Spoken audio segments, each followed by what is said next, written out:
साय एक छोटा सा लड़का था जो अपने गांव में अपनी साइकिल से खेलता रहता था। उसकी साइकिल बहुत पुरानी और खस्ताहाल थी, लेकिन साय को उससे बहुत प्यार था। वह अक्सर दिन भर साइकिल पर घूमते हुए खेतों के किनारे, जंगल के रास्तों और नदी के पास जाकर खेलता था।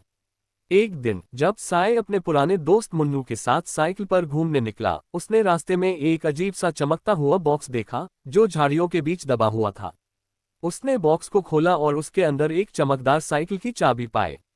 जैसे ही साय ने उस चाबी को उठाया, उसकी साइकिल में एक अजीब सी हलचल महसूस होने लगी।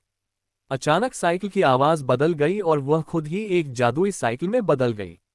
अब वह पुरानी साइकिल नहीं थी, बल्कि एक शानदार और चमचमाती साइकिल बन चुकी थी, जिसमें रंग बिरंगे लाइट्स जल रहे थे और वह हवा में उड़ने के लिए तैयार थी। साय ने उस पर बैठकर देखा और साइकिल ने उसे हवा में उड़ा लिया। क्या हुआ फिर? साय की जादुई साइकिल अब बहुत सी अलग अलग चमत्कारी ताकतें रखती थी। जैसे ही वह पैडल मारता, साइकिल उसे एक नए रोमांचक स्थान पर ले जाती। एक दिन साय ने साइकिल से रुकते हुए सोचा, क्या होगा अगर मैं इसे नदी के पार ले जाऊं? और बस, साइकिल ने उसे पानी पर चलने वाली साइकिल बना दिया। वह नदी पर चलने लगा जैसे पानी पर कोई जादू हो। फिर एक दिन जब साय और मुन्नू जंगल में खेल रहे थे, वहां एक बड़ा तूफान आ गया। साय तुरंत अपनी जादुई साइकिल पर सवार होकर अपने गांव को सुरक्षित पहुंचाया, क्योंकि उसकी साइकिल तेज और मजबूत थी और वह तूफान को चीरते हुए गांव पहुंच गई। एक और दिन साय ने जादुई साइकिल से हवा में उड़ने की कोशिश की और साइकिल उसे आकाश में ले गई। वह बर्फीली पहाड़ियों, बादलों के बीच और सूरज की किरणों के पास उड़ा।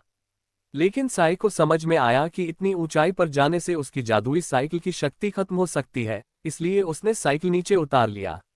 साय ने क्या सीखा? साय ने धीरे धीरे ये समझा कि जादुई साइकिल की शक्ति का इस्तेमाल सिर्फ मस्ती के लिए नहीं, बल्कि दूसरों की मदद के लिए करना चाहिए।